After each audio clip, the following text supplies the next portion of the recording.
कि मीन राशि के ऊपर 7.5 होगी, छाती पर 7.5 आएगी। तो क्या प्रोफेसर कुछ लोगों का कहना है कि क्या हमारी छाती दर्द होगी? क्योंकि मैं काम नहीं चलता, काम बंद हो गया, मेरे को क्या करना चाहिए? मैंने तो प्लॉट लेना था, मैंने घर लेना था। जी, मैंने अभी बोलने ही वाली थी प्रोफेसर, ये 2.5 साल का लंबा पीरियड, 1.5 साल का समय रह जाएगा मेष राशि वाले के ऊपर।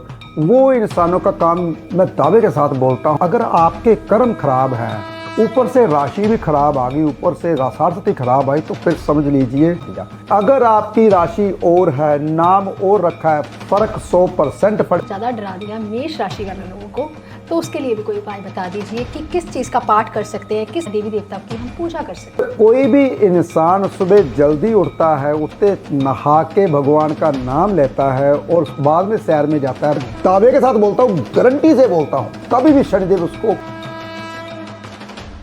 नमस्कार जी, मैं Shifali secret of your life program में आपका तहे दिल से स्वागत करती हूँ। एक बार फिर से आपके सामने हाजिर हैं। लोग हमेशा शनि को नुकसान पहुंचाने वाला ग्रह मानते हैं, तो आपको पता ही है कि 29 मार्च को शनिदेव अपनी मूल त्रिकोण राशि में से निकलकर मीन राशि में प्रवेश करेंगे, यानी कि मीन राशि के ऊपर 7.5 चलेगी और मेष राशि के ऊपर भी 7.5 चलेगी। हालांकि कई एपिसोड हो चुके हैं 7.5 के ऊपर, लेकिन मीन राशि के बारे में हम डिटेल में जानकारी लेंगे प्रोफेसर गुरुदेव बड़ा साहब से। तो पहले स्वागत कर लेते हैं प्रोफेसर। ओम नमः शिवाय। नमस्कार प्रोफेसर, 29 मार्च को शनिदेव अपनी मूल त्रिकोण राशि में से निकलकर मीन राशि में प्रवेश करेंगे, मीन राशि के ऊपर 7.5 चलेगी। तो आपने पिछले कई एपिसोड्स किए हैं, उन्हें बहुत ज़्यादा डरा भी दिया कि मीन राशि के ऊपर 7.5 होगी, छाती पर 7.5 आएगी। तो क्या प्रोफेसर कुछ लोगों का कहना है कि क्या हमारी छाती दर्द होगी? तो प्रोफेसर, जैसे कि मीन राशि, क्या जिनकी नाम के हिसाब से मीन राशि है उन पर भी 7.5 चलेगी? शिफाली जी, वैसे मैंने पहले एपिसोड किया, उनके बारे में ब्रीकी में बताया, शनिदेव के बारे में ब्रीकी में बताया मैंने पहले एपिसोड में अच्छे ढंग से। जिन्होंने नहीं देखा तो ज़रूर देखें, वो एपिसोड बहुत अच्छा था, बहुत प्यार मिला आपका उस एपिसोड के ऊपर। लेकिन अब बात आती है कि शिफाली जी ने पूछा कि मीन राशि के ऊपर क्या इतनी खराब है, छाती के ऊपर छाती दर्द होगी? छाती के ऊपर कहने का मतलब ये होता है कि आपके जैसे कि 7.5 आती कहाँ से है, शनिदेव पहले सिर में आएंगे, फिर छाती में आएंगे, फिर पाँव के द्वारा निकल जाएंगे। ऐसे ही शनिदेव पहले कुंभ राशि के ऊपर पाँव में आ चुके, यानी कि निकलने वाले हैं। और मीन राशि की छाती के ऊपर, पहले मीन राशि के सिर के ऊपर थी, अब छाती के ऊपर, यानी कि पहले वो दिमाग को घुमाती थी। छाती के ऊपर का मतलब ये होता है कि आपके जो भी कार्य आप करते हो उनमें रुकावटें पड़नी शुरू हो जाएंगी जी। जो भी आपके काम हैं वो उलझने शुरू हो जाएंगे, बनेंगे नहीं, उलझेंगे। जैसे कि मैंने बोला, मेष राशि के ऊपर बहुत खतरनाक है, क्योंकि मेष राशि वाले क्या होते हैं, उनका जो मेष राशि आती माथे के ऊपर है जी। माथे से शुरू कर, माथे पर फिर वृष राशि, फिर मिथुन राशि, ऐसे। तो ऊपर से शनिदेव मेष राशि के ऊपर आ रही हैं और जो 7.5 आ रही है, तो सबसे ज़्यादा डिप्रेशन में जा सकते हैं मेष राशि वाले। मैंने बताया, उनको दिमाग के ऊपर वज़न लगेगा, उनको ऐसा लगेगा यार मेरे को कुछ अब होगा नहीं, मैं बीमार रहने लगा हूँ, थकावट आनी शुरू हो जाएगी। ऐसे ही मीन राशि के ऊपर क्या हो जाएगा, कोई भी काम करेंगे हाथों से या कोई भी अपना वर्क लोड करेंगे, जाएंगे तो उनका जाने को मन नहीं करेगा। जो भी फैक्ट्री में काम करते जाते हैं, जितने भी लोग हैं, वो फैक्ट्री में दिल नहीं लगेगा, जितना भी काम है धीरे धीरे वो डाउन होना शुरू हो जाएगा, काम बंद होने शुरू हो जाएंगे। शनिदेव जब भी यहाँ पे आते हैं तो क्या करते हैं, पहले से ही आभास होना शुरू हो जाता है। जैसे कि 29 मार्च को है तो आज फरवरी की डेट कितनी 10-12 तारीख हो चुकी है, तो 1 महीना पहले से ही काम डाउन होने शुरू हो गए मीन राशि वालों के और मेष राशि वालों के। बिल्कुल। वो डिप्रेशन में जाने शुरू हो जाएंगे मेष राशि वाले। उनको लगेगा वज़न है बहुत ज़्यादा, मैं काम कर नहीं पा रहा, अब मैं छोड़ रहा हूँ इस काम को, दूसरा काम पकड़ने वाला हूँ, ये मेष राशि वाले बोलेंगे। जो मीन राशि वाले बोलेंगे, कहेंगे मैं काम नहीं चलता, काम बंद हो गया, मेरे को क्या करना चाहिए? मैंने तो प्लॉट लेना था, मैंने घर लेना था। जी, मैंने अभी बोलने ही वाली थी प्रोफेसर, ये 2.5 साल का लंबा पीरियड मीन राशि और मेष राशि कैसे व्यतीत कर पाएगी? क्योंकि अभी से ही लगना शुरू हो गया कि वाद विवाद में फंस रहे हैं, मंगल कार्य घर में नहीं हो रहे, विवाह शादी में बाधा आ रही है, जिन्होंने बच्चे कंसीव करने हैं उनमें प्रॉब्लम हो जाएगी। तो प्रोफेसर इन सब से कैसे बचा जाए? शिफाली जी देखिए, मैंने पहले बताया एक राशि में 2.25 नक्षत्र होते हैं। जी बिल्कुल। तो मीन राशि में जब जैसे ही शनिदेव जाएंगे तो कहाँ से, पूर्वा भाद्रपद, उत्तरा भाद्रपद और रेवती, ये 3, पूर्वा भाद्रपद का लास्ट चरण होगा। पूर्वा भाद्रपद किसका नक्षत्र है? गुरु का। और उत्तरा भाद्रपद किसका नक्षत्र है? शनि का। शनि का। और रेवती किसका नक्षत्र है? बुध का। बुध का। देखिए बहुत ध्यान से सुनने वाली बातें हैं, यानी कि शनि देव सबसे ज्यादा खराब होंगे उत्तरा भाद्रपद में जी। और उत्तरा भाद्रपद में शनिदेव ज्यादा खराब होंगे, रेवती में भी खराब होंगे क्योंकि मित्र की राशि है। यानी कि मेष राशि वालों को तो बहुत परेशानी आने वाली है, क्योंकि जब शनिदेव अपने नक्षत्र में आ जाएंगे, और सबसे ज्यादा खराब होगा जब शनिदेव रेवती नक्षत्र में आएंगे, जी। सबसे ज्यादा खराब होगा। तो रेवती नक्षत्र में तो अभी 1.5 साल पड़ा है आने के लिए, अभी कम से कम पहले तो अभी चल रहे हैं पूर्वा भाद्रपद नक्षत्र में, तो वो लास्ट चरण तक कब चलेंगे? गुरु के नक्षत्र में कभी ज़्यादा खराब नहीं होते।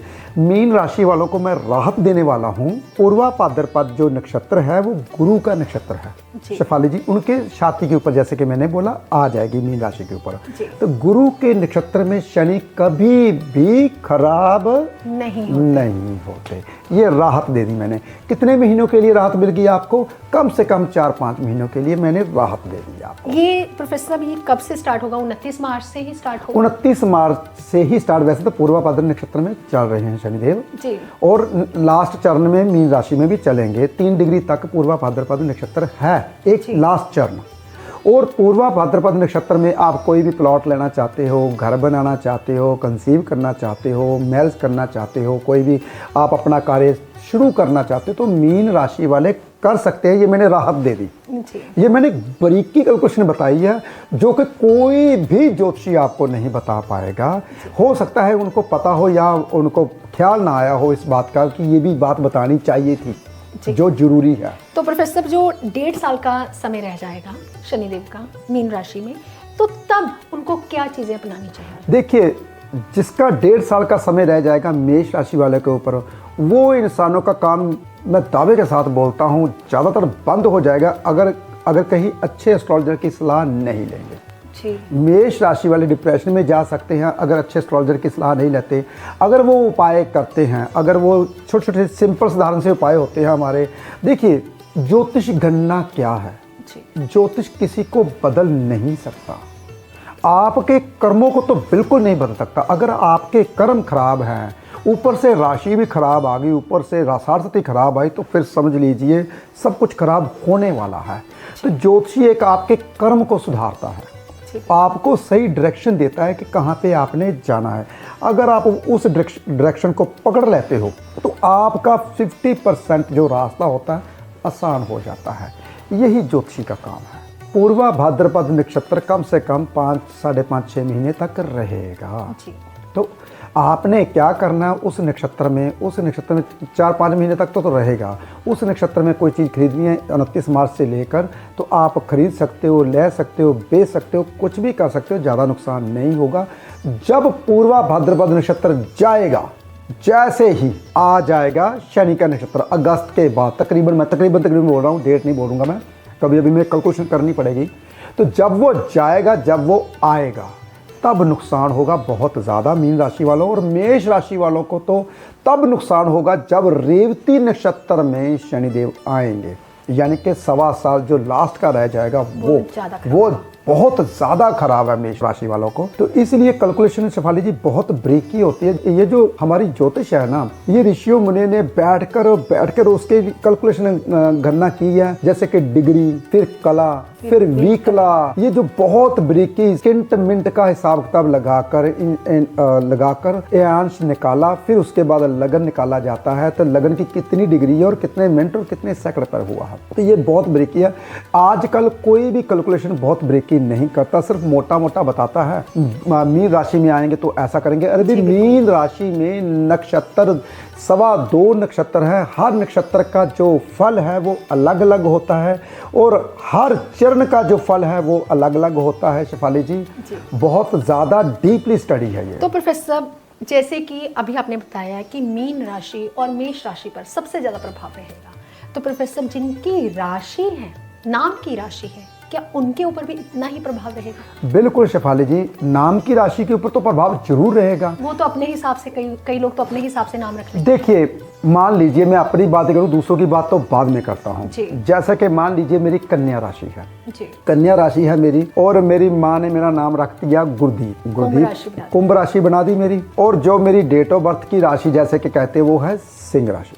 बहुत ध्यान से सुनिए, सिंह राशि, कन्या राशि और कुंभ राशि। एक कर सरस्वती आती, दूसरी पे आएगी तीसरी। फिर मैंने स्टडी की, आचार्य की स्टडी को प्रोफेसर बोलते हैं। तो मैंने जैसे ही आचार्य मेरी कंप्लीट हुई, मैंने आगे प्रोफेसर लगा लिया। तो वैसे तो मैंने पीएचडी की है, थीसिस मेरे अभी तक नहीं हुए, नहीं तो मेरे डॉक्टर लगा सकता था। लेकिन मैंने अपनी राशि के हिसाब से जो मेरी राशि बनती थी वही पर पी आगे लगाया तो कामयाब हुआ। ऐसे ही अगर नाम के हिसाब से कोई पूरा अक्षर रखता है, वही अक्षर जो नक्षत्र में 4 अक्षर निकलते हैं, एक नक्षत्र में कम से कम 4 अक्षर निकलते हैं, उसके चरण में कम से कम तो 8 निकलते हैं, तो कौन सा अक्षर पर्टिकुलर बनता है आपका, वही रखना चाहिए। एक तो 50% आपने ये ठीक कर दिया। अगर आपकी राशि और है, नाम और रखा है, फ़र्क 100% पड़ेगा, आपके ऊपर ही पड़ेगा। जैसे ही आपके ऊपर कुंभ राशि के ऊपर गई है और आपका मीन राशि का नाम रखा है तो आपके ऊपर आई है, तो ऐसे ही फलित आपको भोगना ही पड़ेगा। अगर अच्छी आई तो अच्छा, बुरी आई तो बुरा, तीनों के ही ऊपर ही। यानी कि प्रोफेसर साहब, जैसे कि एक राशि पर 7.5 रहती है 7.5 साल तक, आपने 3 राशियां गिना दी। हाँ, तो फिर पूरी जिंदगी 7.5 से निकलता ही नहीं इंसान जी, उलझा ही रहता है। उलझा ही रहता, वो जिंदगी में कामयाब नहीं हो पाता। तो ऐसे कई लोग हैं, ऐसे बेचारे जन्म लेते हैं, ऐसे मर जाते हैं गरीबी में, दरिद्रता में मर जाते हैं, कर्जे में मर जाते हैं, कुछ जिंदगी में पाकर ही नहीं जाते। जी। तो आज मैं एक भजन सुन रहा था, बहुत अच्छा भजन था। कहते अकेले आया है अकेले जाएगा। राम ने जिस अवस्था में आपको रखा है, जो भी आपको देना है वो बहुत अच्छा दे रहा है, बहुत अच्छी अवस्था में, उसी में गाना गाओ। फिर मैं नाचने लगा, वाकई में राम ने बहुत अच्छा रखा है, तो मेरे को बहुत अच्छा रखा है। तो ऐसे इंसान को जो अवस्था दी है उसमें नाचना चाहिए, उसमें गाना चाहिए, उसमें आंखें बंद करके वो लम्हे याद कीजिए जो आपके पास अभी चल रहा है, वो खोने वाला है। प्रेजेंट में जीना चाहिए इंसान को। इंसान जीता है फ्यूचर में, या तो पास्ट में। तो जो पास्ट में जीते वो तो दुखी रहते ही हैं, उसको शनिदेव कभी नहीं छोड़ते। जो पास्ट में रहते हैं उनको शनिदेव कभी नहीं छोड़ते। जो फ्यूचर में रहते हैं उनको भी शनिदेव माफ नहीं करते, क्योंकि जो पास्ट क्या है केतु, फ्यूचर क्या है राहु। तो राहु के साथ जब भी शनिदेव आकर बैठते हैं, शनिदेव पापी हो जाते हैं। केतु के साथ जब भी शनिदेव आते हैं तो शनिदेव पापी हो जाते हैं। तो राहु केतु को कभी भी बीच में मत लेके, ये प्रेजेंट में जीते हो तो शनिदेव आपको अच्छा फल देते हैं। तो ये बातें कोई नहीं बताएगा आपको। अगर इसी आधार पे आप चलते हो तो आपको शनिदेव माफ़ करते हैं। और अभी अगस्त तक आप चिंता मत कीजिए, कोई भी चीज़ ले सकते हो।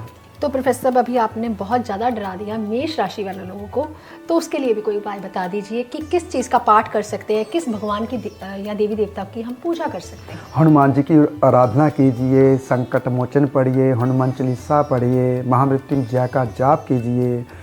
अगर कोई भी इंसान सुबह जल्दी उठता है, उठते नहा के भगवान का नाम लेता है और बाद में सैर में जाता है, बाद में ऑफिस में जाता है, सुबह सबसे पहले अपना ऑफिस खोलता है, फैक्ट्री खोलता है, मैं दावे के साथ बोलता हूँ, गारंटी से बोलता हूँ, कभी भी शनिदेव उसको खराब नहीं करेंगे, बहुत अच्छा फल देंगे। यही उपाय, सिंपल साधारण सा उपाय। जी प्रोफेसर साहब, लोग हमेशा शनिदेव को नुकसान पहुँचाने वाला ग्रह मानते हैं। तो जैसे ही आपने बोला कि मीन राशि, मेष राशि, तो प्रोफेसर साहब जितने भी लोग मीन राशि वाले हैं या मेष राशि वाले हैं, वो थोड़ा सा अभी लगता होगा कि जैसे कि मेरा स्वास्थ्य खराब हो रहा है, मेरा मन जो है अपसेट रह रहा है, किसी ना किसी वाद विवाद फंस रहा है, किसी न किसी से अनबन हो रही है, तो उसके लिए क्या रेमेडी? शेफाली जी, आज मैं एक और रहस्य खोलने वाला हूँ।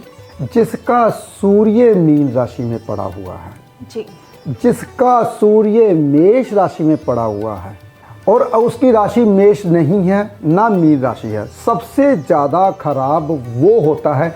हम मन की अवस्था देखते तो स्त्री की कुंडली देखते तो चंद्र कुंडली बनाते हैं, अगर हम जेंट्स की कुंडली पुरुष की बनाते हैं तो सूर्य कुंडली बनाते हैं, कर्म की कुंडली बनाते हैं तो सूर्य कुंडली बनाते हैं।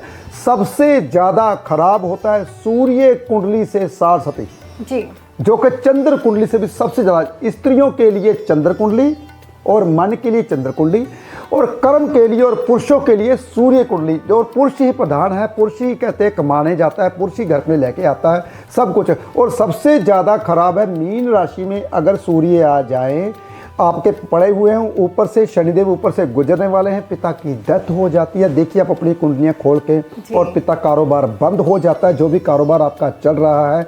अगर मेष राशि में सूर्यदेव पड़े हुए हैं तो पिता को कष्ट आना शुरू हो जाएगा, पिताजी हॉस्पिटल में पहुंच जाएंगे और आपका कामकाज रुक जाएगा। जो भी कामकाज पिछला किया वो बंद हो जाएगा, नया कारोबार करना पड़ेगा। सब इंसान चंद्र की साढ़े देखते हैं, सूर्य की साढ़े देखता ही कोई नहीं है। अगर किसी की कुंडली में सूर्य देव मीन राशि में बैठे हैं उनके लिए बहुत ज़्यादा खराब है। जिसका कहीं सूर्य देव मेष राशि में बैठे हैं उनके लिए तो बहुत ज़्यादा खराब, यानी कि सूर्य की 7.5 हो जाए, बहुत ज़्यादा खराब होती है। तो प्रोफेसर साहब बहुत ज़्यादा डराने वाला एपिसोड हो गया ये तो। शिफाली जी, डराने वाला तब होता है अगर हम नियमों का पालन नहीं करते।